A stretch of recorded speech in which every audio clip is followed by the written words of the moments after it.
When most people in Taiwan do water sports, they go to a place like this. But did you know there's an even better place in Taiwan to play in the water? Yes, you know it. I'm talking about Lishan. Lishan is the only place in Taiwan with high elevation rivers that aren't shaped like staircases. These are the upper reaches of Dajia River, Nanhu River, and Hehuan River. One thing I love about these rivers is how approachable they are. All the starting points are reachable with two-wheel drive, low chassis cars, except for Hehuan River, which you need to walk or take the mountain roller coaster down to. Honestly, this roller coaster was one of the highlights of our trip. Also, at typical water levels, the river is enjoyable, easy, fun, and stunningly beautiful, with wildlife on the sides, cool caves, deep pools, and gorgeous mountain views. But there are still some hazards which need to be avoided. In this series, I will showcase each river, show the hazards and how to avoid them. If you're interested in seeing the raw rafting footage, please subscribe to the Pack Rafting Taiwan page. I'll post full videos of each river there. There'll be a link in the description. We are about to embark on one of the greatest pack rafting journeys of all time. After a little pep talk, we were on our way. The first 800 meters was really beautiful and easy. I was very excited. We had a total of 14 kilometers to go, so I really didn't want anything crazy in the beginning. Fun, easy, and stress-free is exactly what I wanted. Just around the bend, though, the river narrows into a canyon with steep walls on both sides. There were also big rocks, which creates a potential for pinning and siphons. There are a lot of factors that can affect your performance, like your recent eating and sleeping habits, stress level, distraction, and simply that day's confidence level. It's important to be aware of your own abilities, not just in general, but also in the moment. I messed up the first rapid, which should have been pretty easy, which to me means I wasn't at the top of my game that morning.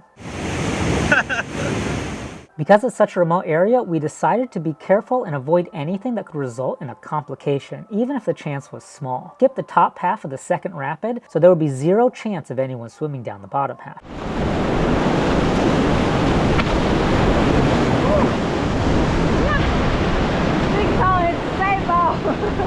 And then we continued down the river. Here we ran into a variety of obstacles that started to spell doom. First, this giant rock is a pinning risk and may have an undercut. There's also a strainer on the right side as the water is being filtered through the tangle of branches. It's too risky for us, and so we decided to skip it. The next one also had a tangled mess on the left side that could result in instant death, but the large boulders meant that walking around wasn't going to be straightforward. Fortunately, there was a large enough gap on the right side that looked very easy to hit, so we started at the base of the next rapid and rode out through the right side. Stopping and scouting every time was slow, but we were making progress. That is, until we got to the top of this 6-meter waterfall. There was no way to walk down or around, and also no place for us to tie a rope and climb down without placing bolts. For pack rafts, this type of waterfall is not easy to pass. This canyon is much better suited for plastic kayaks. Even if we go down it, well, what's on the other side? Maybe another waterfall, and then we can't go back up. We can't go down that one, and we can't go back up. Then we're stuck in a canyon with no way out. We've made the decision to go back. Safety is always the number one priority. None of us wanted to be in the news today, so we made the not-so-tough decision and packed up all our boats and headed back to the starting point. Swimming upriver is a lot more difficult than rafting downriver, and what took us less than an hour to go down took more than 2 hours to go back up. However, by working together as a team, we were able to go back safely and methodically. I would swim across first with no gear, and then throw a rope across the river to pull the first batch of equipment across the river. The tension on the rope from the current makes it work like a pendulum to bring the person to the other side, and then I can pull them into an eddy where they can stand up. This process was then repeated several times.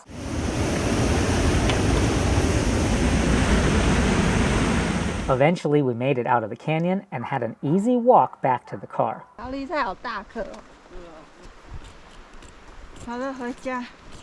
The next day, we went back and started a few kilometers below the canyon. All right, Dajia River, take 2. Behind me is Yachi and after our boys, Ping. So today we want to do the same thing that we did yesterday, except complete opposite of what we did yesterday. So the hope is that... lost my train of thought.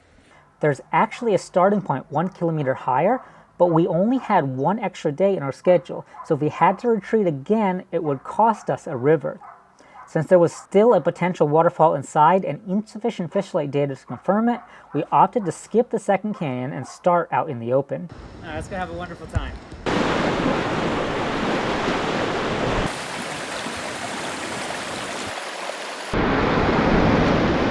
This was the perfect starting point for that day, though. The river is really amazing. It's one of the most beautiful rivers I have ever rafted, a phrase that you're going to hear a lot in this series. The right side of the river is completely unspoiled Snow Mountain National Park, and the trees here are so different than other raftable rivers in Taiwan. I felt like I was in Canada or North Carolina. It's difficult to see in this video because there was a lot of cloud cover, but this water is very clear and blue. It felt amazing. We continued down for several kilometers, passing mostly small rapids. The water level was less than the day before, but there was still a lot of fun sections. Nothing too big or too dangerous, except for this really ugly tree on the right-hand side. Getting caught in that could easily lead to a drowning. Generally in Taiwan, getting caught up in trees is not a major concern because the rivers are usually free of them. Big trees come down during the heavy rains and get stuck in the eddies on the side of the river. When the water recedes, they usually lay on the rocks above, free and clear of the main river channel. This is not always the case though, especially not in the high elevation rivers like this one, which have narrow riverbeds and are adjacent to alpine forest. Even though this river is flat and smooth most of the way, it's important to stay vigilant as at any moment you could come around the bend and end face to face with a fallen tree, even if it wasn't there last time.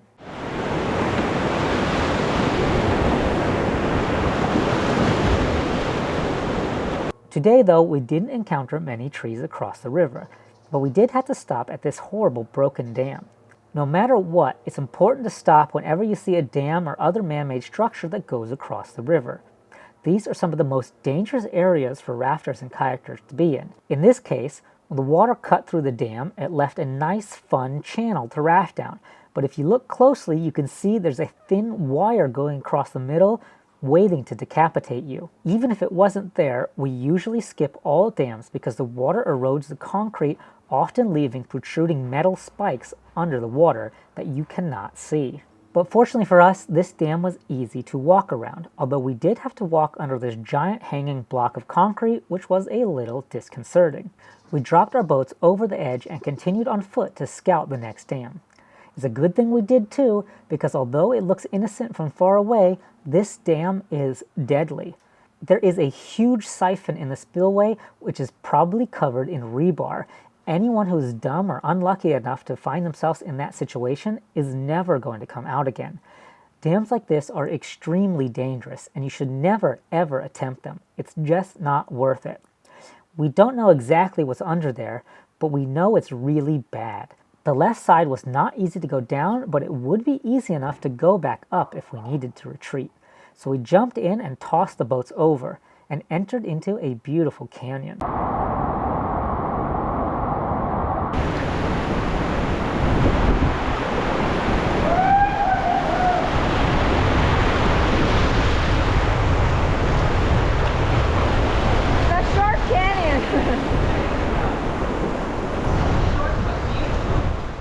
This next part of the river was extremely enjoyable with no major obstacles that we had to walk around. If you're new to pack rafting, this is where you should start, but stay attentive anyway because the river has a way of dealing with people who aren't paying attention.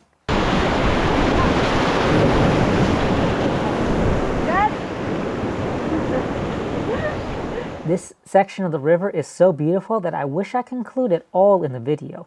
But we have a lot of ground to cover, so if you want to see more footage of the river, please go subscribe to Xiaofei Packrafting YouTube channel. I'll be uploading the raw videos there.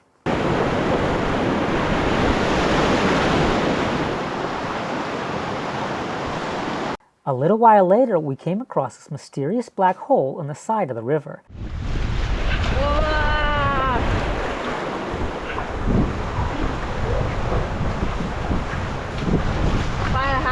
We followed it back to the end, which was about 20 meters, to find a tiny pocket with miniature stalactites and stalagmites reaching toward each other. Whoa! Wow! 我操！我靠！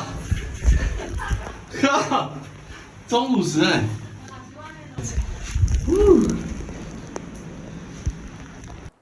This was really exciting discovery, and we spent a lot of time in here. 对面还有一个，然后刚刚旁边都是猴子，疯狂对我们吼叫，抱歉打扰你们了，离开了吧。The river continues, and there are a few more small but enjoyable rapids. Please remember that boats and people can be pinned against the walls when the river turns like this, especially at higher water volumes. So even though it's small, it's still important to pay attention here. Some portions of the rock may be undercut.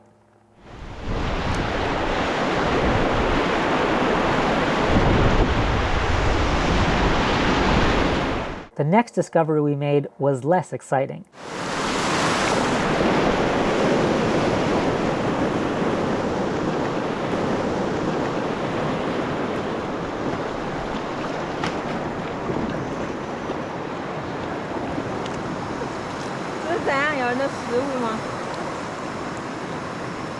Somebody's food. An eddy full of trash. I'll make another video later about why there's so much trash in the river even in such a remote area. Even though we see it often, it's still very depressing when you're in it.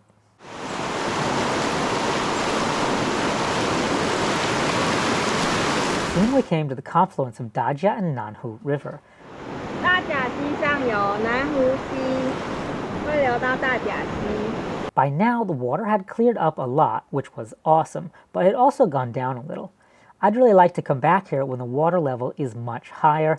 This lower section of the river is pretty flat, and it would make for some awesome waves and big rapids that could still be manageable at significantly higher water levels. Even at this water level, though, it's still very fun and enjoyable. This river is just so beautiful. It's hard not to have a smile on your face. It's the perfect way to end a more technical canyon expedition with a wide-open, stress-free float to the campsite. And because all three rivers that we're rafting here in the Lishan area are connected, we don't have to move around a lot. All three have the same takeout point. In total, this river took us about 2 hours. We started at 9 a.m., finished at 11, and it took us another hour there and back to recover my car. It was one of the best rafting experiences of my life, and we still have 2 rivers left to go. Thank you so much for watching, everyone. If you made it this far, then you are probably into pack rafting. If so, you've come to the right place. You can purchase your own pack raft in the link below. We will help train you and introduce you to like-minded people. We typically go on trips at least once a month, and so far have gone to over 30 rivers around Taiwan as a group. These trips are free of cost. We go as friends, having fun in the great outdoors and improving our skills together. Please message us on the Xiaofei Pack Rafting page or Instagram page for more information. There are links in the description below. Thank you so much, and as always, have a wonderful day.